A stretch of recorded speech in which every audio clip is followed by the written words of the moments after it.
Ito, may isi-service tayo na Miyota 1L22 na di battery.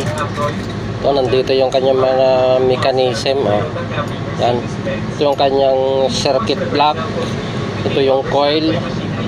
At ito yung kanyang chassis. Yan, nandito yung mga granahe. Yan. Ganito ang pag ginagawa namin sa mga reels ninyo pag yung no-overhaul namin. Yan.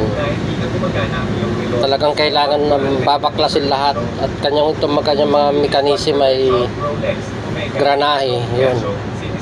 O kailangan na titignan ito kasi may mga plastic.